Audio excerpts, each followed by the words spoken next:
ونسلم على حبيبه الكريم أما بعد أعوذ بالله من الشيطان الرجيم بسم الله الرحمن الرحيم وعما بنعمة ربك فحدث صدق الله العظيم إن الله وملائكته يصلون على النبي يا أيها الذين آمنوا صلوا عليه وسلموا تسليما صلى الله على النبي الأمي وآله صلى الله عليه وسلم صلاة وسلاما عليك يا رسول الله সম্মানীয়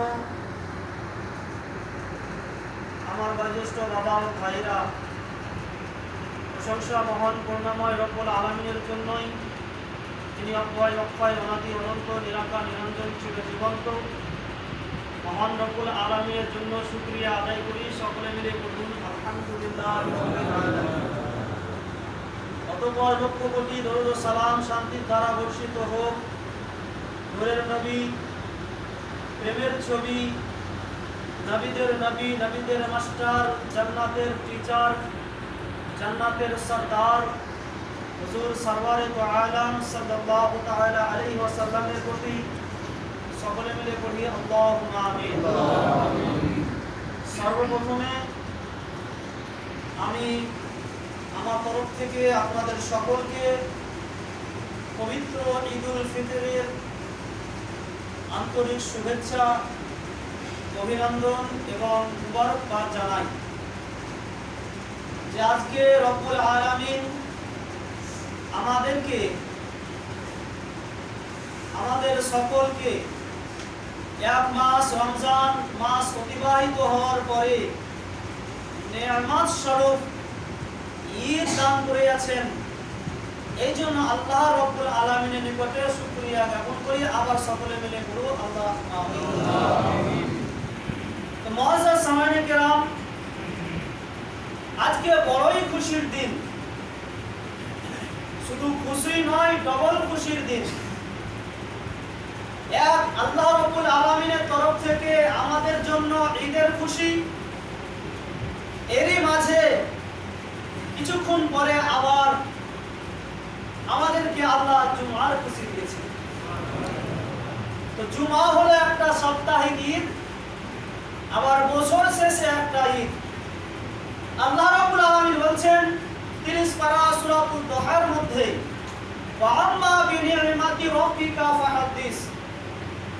আমার তরফ থেকে তোমাদের জন্য যে নিয়ামত তোমরা পেয়েছো, এই নিয়ামতের তোমরা চর্চা করো, শুকরিয়া আদায় করো। আল্লাহর তরফ থেকে শ্রেষ্ঠ নিয়ামত হিসাবে আমরা দোজাহানের বাদশা দরদি নবী জনাবে মুহাম্মদুর রাসূলুল্লাহ সাল্লাল্লাহু তাআলা আলাইহি ওয়াসাল্লামকে পেয়েছি। আর সেই নবীর ওসিলায়, সেই নবীর ফয়েজ ও বরকতে আজকে আমরা আল্লাহ রাব্বুল আলামিনের নিয়ামত হিসাবে পবিত্র ঈদ পেয়েছি। জোরে বলুন সুবহানাল্লাহ। तो मिलेंगे मंजिल मकसद ये ईमान रखते हैं। मिलेंगे मंजिल मकसद ये ईमान रखते हैं। हम अपने रहबरी के वास्ते कुरान रखते हैं। मिलेंगे मंजिल मकसद ये ईमान रखते हैं। हम अपने रहबरी के वास्ते कुरान रखते हैं। और वफादारी वतन से हो यही इस्लाम कहता है। हम अपने दिल के हर गोशे में हिंदुस्तान रखते हैं। এই ওয়াফাদারি কে শিখিয়েছেন? আমাদের নবী শিখিয়েছেন। দেশকে ভালোবাসা কে শিখিয়েছেন? আমাদের নবী শিখিয়েছেন। মানুষকে ভালোবাসা কে শিখিয়েছেন? আমাদের নবী শিখিয়েছেন। মানুষকে সহানুভূতি সহযোগিতা করা কে শিখিয়েছেন? আমাদের নবী শিখিয়েছেন। সুবহানাল্লাহ বিহামদিহি। আজকে আমরা এই সুন্দর দিন আমাদেরকে কে দিয়েছেন? নবী দিয়েছেন। তো এই জন্য আমার রাজা আরো বলতে আছেন कि कौन देता है देने को मुंह चाहिए, कौन देता है देने को मुंह चाहिए, देने वाला है सच्चा हमारा नबी, देने वाला है सच्चा हमारा नबी। सुभान अल्लाह। तो मुआज़्ज़ज़ सामाईन किराम, दीर्घ 1 একটি মাস অতিক্রম করার পরে আল্লাহর তরফ থেকে আমরা যে দিন পেলাম, সত্যি আমাদের জন্য গর্বের বিষয় যে মানুষের চিরশত্রু হিসাবে শয়তান পেছনে দাঁড়িয়ে থাকে, সামনে থাকে, সাইডে থাকে, আশেপাশে সদা সর্বদা মানুষকে টোকা দিতে থাকে, মানুষকে ভুল পথে নিয়ে যেতে থাকে, মানুষকে পথচ্যুত করার চেষ্টা করে। এমন অবস্থায় রব্বুল আলামিন আমাদের জন্য সুবহানাল্লাহ এই শয়তানকে একটি মাসের জন্য লোহার শিকলে বেঁধে রেখে দিলেন, যাতে আমার গুনাহগার বান্দাদেরকে, আমার হাবিবের উম্মতকে এ পথচ্যুত না হতে পারে, এ রাস্তা থেকে সরিয়ে না নিতে পারে। এক মাস বেঁধে রাখলেন, সুবহানাল্লাহ বিহামদিহি। আর এরপরে রব্বুল আলামিন আমাদেরকে এই ঈদ দান করলেন। তো মানুষ এবার বলবে যে আল্লাহ রব্বুল আলামিন, তুমি একটি মাস এই রমজান মাসে শয়তানকে শিকলে বেঁধে রেখেছিলে, জিন জিতারা বেঁধে রেখেছিলে, এবার তো ছাড়া পেয়ে যাবে, এবার তো নিস্তার পেয়ে যাবে, আবার তো মানুষকে ভুল পথে নিয়ে যাবে, আবার তো মানুষকে তুলাধনা করতে আরম্ভ করবে। তো রব্বুল আলামিন আবার বলছেন, শোনো শোনো, ইন্নাস সালাতা তানহা আনিল ফাহশাই ওয়াল মুনকার, নিশ্চয় নিশ্চয় নামাজ এমন একটা জিনিস, সালাত এমন একটা আপনার ইবাদত যেটা তোমাকে বেহায়াই থেকে বাঁচাবে, যেটা তোমাকে খারাপি থেকে বাঁচাবে, যেটা তোমাকে গুনাহ থেকে বাঁচাবে। তাই মুসলমান শুধু রমজান মাসে রোজা রাখলেই হবে না, তারাবি পড়লেই হবে না, ঈদ পড়ে নিলেই হবে না। তাহলে আল্লাহ কি করতে হবে? না তো আজকে এই ঈদের দিনে তুমি ঈদের নামাজ পড়ার পরে, জুম্মার নামাজ পড়ার পরে আমার দরবারে তুমি দোয়া করো, আমি রমজান মাস করো তোমার জন্য, তোমার কিয়ামত পর্যন্ত শয়তানকে লোহার শিকলে বেঁধে রেখে কিয়ামত পর্যন্ত আমি লোহার শিকলে বেঁধে রাখবো। বলে কি করে হয়? আল্লাহুস সামাদ যখন ফেরেশতা আপনার হযরত আদম আলাইহিস সালামকে সাজদা করার জন্য রব্বুল আলামিন হুকুম দিলেন, এ উসজুদু লি আদমা, হে আমার ফেরেশতারা তোমরা আদমকে সাজদা করো। ফাসাজাদু, সমস্ত ফেরেশতা সাজদা করলো ইল্লা ইবলিস, কিন্তু ইবলিস খাবিস, মালাউন, পালিদ এ শয়তান কিন্তু সাজদা করলো না। আল্লাহ বলেন ফাস্তাকবারা ওয়া কানা মিনাল কাফিরিন, যাও তুমি শয়তান, খাবিস, কাফের, তোমার জান্নাতে থাকার কোনো অধিকার নাই, তুমি এখনই এখান থেকে বেরিয়ে যাও। শয়তান যখন জান্নাত থেকে বেরিয়ে যাচ্ছে, যেতে যেতে বলতে আছে, আল্লাহ আমার দোষ কি ছিল, আমার ভুল কি ছিল, আমার এতটুকু দোষ, এতটুকু আমার ভুল যে আমি তোমার একটা কথাকে অমান্য করলাম। কিন্তু আমার এই ভুলের আগে আমি আপনাকে এত সাজদা করেছি, এত আপনার ইবাদত করেছি, ইয়া আল্লাহ রাব্বুল আলামিন, যদি আমার ওই ইবাদতকে, যদি আমার ওই সাজদাকে পৃথিবীর মুখে ছড়িয়ে দেওয়া হয়, একটা জায়গা বাকি থাকবে না যেখানে আমার সাজদা পড়বে না। কিন্তু আল্লাহ তথাপি তুমি আমাকে একটা ভুলের জন্য জান্নাত থেকে তাড়িয়ে দিচ্ছ, ঠিক আছে আমি মেনে নিলাম, কিন্তু এই যে আমি বিগত আমার লাইফ আপনার ইবাদতে কাটিয়েছি, এর বেনিফিট হিসেবে আমাকে কিছু দিতে হবে। বলে শয়তান আমি কাউকে নিরাশ করি না, লা তাকনাতু মির রাহমাতিল্লাহ, আমি আল্লাহ আমার রহমত থেকে কেউ নিরাশ নয়। বল শয়তান তুই কি চাইবি? বলে আল্লাহ আজকে যার জন্য আমি জান্নাত থেকে বিতাড়িত হলাম, যার জন্য আমি স্বর্গ ছাড়লাম, যার জন্য আমি আরামদায়ক স্থানকে ত্যাগ করলাম, এই তার সন্তানদেরকে, আওলাদদেরকে আমি নেককার হতে দিব না, ঈমানদার হতে দেব না, আমানতদার হতে দেব না, নবীর ওফাদার হতে দিব না। আমি তাদেরকে পথভ্রষ্ট করব, তাদেরকে গুনাহের দিকে নিয়ে যাব, তাদেরকে ভুল পথে নিয়ে যাব, নবীর বেয়াদবি বানিয়ে ছাড়বো, নবীর গুস্তাখি বানিয়ে ছাড়বো, সাহাবায়ে কেরামের বেয়াদবি বানিয়ে ছাড়বো, সাহাবায়ে কেরামের গুস্তাখি বানিয়ে ছাড়বো, আহলে বায়াতের শত্রু বানিয়ে ছাড়বো। আমার আল্লাহ বলছেন, শোন রে শয়তান, তোকে আমি সব ক্ষমতা দিয়ে দিলাম, কিন্তু যারা আমার হাবিবের সাথে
তোমাকে কিয়ামত পর্যন্ত শিকলে বেঁধে রেখে দেবে। নবী আমার বলছেন যে রমজান মাস এমনই একটি মাস, যে মাসে যদি কোনো বান্দা রোজা রাখে, যদি কোনো বান্দা রোজা রাখে তো ফাদখুলুল জান্নাহ, তো সে এমন একটা জান্নাত দিয়ে প্রবেশ করবে, জান্নাতের দরওয়াজা দিয়ে প্রবেশ করবে, যে জান্নাতের দরওয়াজার নাম হচ্ছে বাবুর রায়ান। বলে সুবহানাল্লাহ। বাবুর রায়ান। শুধুমাত্র যে রোজাদারি রোজা রেখেছে তাদের জন্য খুশির সংবাদ আল্লাহ দিচ্ছেন, কিন্তু যারা অবহেলা করে, অজুহাত দেখিয়ে, বাহানা করে রোজা ছেড়ে দিয়েছে তাদের জন্য আলাদা বিষয়। আর যারা অসুস্থতার কারণে, বেমারির কারণে, অসুবিধার কারণে রোজাকে ত্যাগ করেছে তাদের আলাদা বিষয়। কিন্তু আমার নবী বলতে আছেন, যারা মহব্বতে আমার আল্লাহর একটি মাস রোজা রেখেছে তাদের এন্ট্রি হবে এমন একটা দরওয়াজা দিয়ে, যে জান্নাতের দরওয়াজার নাম হচ্ছে বাবুর রায়ান।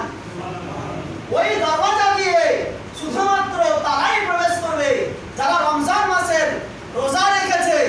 বোঝা গেল বিরাদার, যখন আমরা একটি মাস রমজান মাসে রোজা রেখেছি, রোজা রাখতে সাহায্য করেছি, সাহারি ইফতার করেছি, সাহারি ইফতার করাতে সাহায্য করেছি, রব্বুল আলামিন ওই জান্নাতের দরওয়াজা দিয়ে যারাই আপনার রোজা রেখেছে তাদের লিস্ট তালিকা তৈরি করে দরওয়াজায় ঝুলিয়ে দিয়েছেন।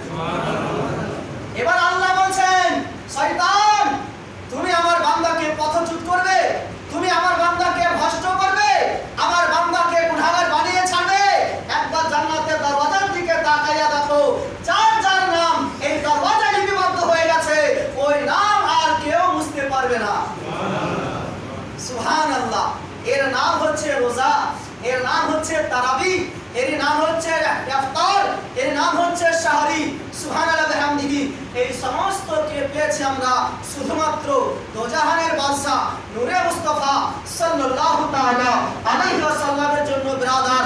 অতএব আমরা শুধু আজকে ঈদের নামাজ পড়ে নিলাম, জুম্মার নামাজ পড়ে নিলাম, এখান থেকে আমাদের ইবাদতের পাতাটা বন্ধ করলে হবে না, বন্ধ করলে হবে না। আমরা ওপেন করেছি, ওপেনই রাখতে হবে। আমরা গুনহার খাতা বন্ধ করেছি, ওকে বন্ধ রাখতে হবে। বলে ইমাম সাহেব হচ্ছে না, চেষ্টা করছি, পাচ্ছি না, তো কথায় আছে যে একবার না পারিলে চেষ্টা করো শতবার, পারিব না এই কথাটি তুমি কেন বলো বারবার। মুআজ্জাজ সামাইনে কেরাম, পারি না বললে হবে না, বাহানা দেখালে হবে না। সুবহানাল্লাহ। আপনার নিকটে যখন মৃত্যু চলে আসবে তখন কিন্তু কোনো বাহানা চলবে না। কবরে যখন আপনি যাবেন, সওয়াল জবাবের উদ্দেশ্যে ফেরেশতা আসবে, কোনো বাহানা আপনার চলবে না। আল্লাহর দরবারে যখন আপনাকে পেশ করা হবে, আপনাকে হিসাব নেওয়া হবে, কোনো বাহানা আপনার চলবে না। তাহলে বাহানা যখন হাসরে চলবে না, তাহলে বাহানা যখন কবরে চলবে না, তাহলে বাহানা যখন ইসরাইল ফেরেশতার নিকটে চলবে না, তাহলে এই বাহানা করে আমাদের বৃথা কোনো লাভ নাই। মুআজ্জাজ সামাইনে কেরাম, যতক্ষণ জীবন আছে, যতক্ষণ শ্বাস প্রশ্বাস এখনো বাকি আছে, বাবাজিরা মরতে আমাদের সকলকেই হবে, কিন্তু মরার পূর্বে কবরের পুঁজি সঞ্চয় করুন, কিয়ামতের পুঁজি সঞ্চয় করুন। জান্নাতে যে আমরা আপনার বাস করব, তো জান্নাতে বসবাস করার জন্য ওই জান্নাতের আসবাব সরঞ্জাম আপনারা রেডি করুন। জি সুবহানাল্লাহ। আপনারা মনে করবেন জান্নাত তো সুন্দর ঘর, জান্নাত তো আলিশান বাগান, জান্নাত তো মনোরম জায়গা, জান্নাত তো সুখময় জায়গা, জান্নাত তো হলো স্বর্গ, ওর ব্যবস্থা তো আল্লাহই করে রেখেছেন। তো আমরা আবার কি আসবাব নিয়ে যাব? আমরা আবার কি বিছানাপত্র নিয়ে যাব? আমরা আবার কি বাজার করে নিয়ে যাব? তো বাবাজিরা, আপনি দুনিয়াতে ইবাদত করবেন, ওযু করবেন, গোসল করবেন, সুবহানাল্লাহ নামাজ পড়বেন, এই সমস্ত কিছু জান্নাতের সম্বল হয়ে যাবে। জোরে বলুন সুবহানাল্লাহ। আর আপনি গুনাহ করবেন, আপনি অন্যায় অত্যাচার করবেন, আপনি অবিচার করবেন, মানুষের প্রতি হক বিচার করবেন না, এইগুলো সব জাহান্নামের সম্বল হয়ে যাবে। এই জন্য বাবাজিরা আমাদেরকে আল্লাহ রাব্বুল আলামিন বলছেন ইন্নাস সালাতা তানহা আনিল ফাহশাই ওয়াল মুনকার, নিশ্চয় নামাজ তোমাদেরকে বেহায়াই থেকে বাঁচিয়ে রাখে। তাই মনে করলেই হবে না যে শয়তান এখন ছাড়া আছে, শয়তান এখন নিস্তার হয়ে গেছে। বাবাজিরা বরং আপনাকে মনে করতে হবে যে শয়তানকে আমি এখনো পরাস্ত করতে পারি, এই ক্ষমতা আমাদের আল্লাহ দিয়েছেন। বলে বলুন সুবহানাল্লাহ। আর আমরা যখন গাউস পাকের দিওয়ানা, আমরা যখন খাজা গরিব নওয়াজের দিওয়ানা, তখন শয়তান আমাদেরকে কখনোই পথ ভ্রষ্ট করতে পারবে না। সুবহানাল্লাহ বিহামদিহি। মুআজ্জাজ সামাঈন কিরাম, তো আজকে পবিত্র ঈদুল ফিতরের দিন, তাই এরপরে যে ঈদুল ফিতর আসবে, ওই ঈদুল ফিতর আসা পর্যন্ত আমাদের এই সময়টা রয়েছে সাদকায়ে ফিতর আদায় করা পরবর্তী সময়ে।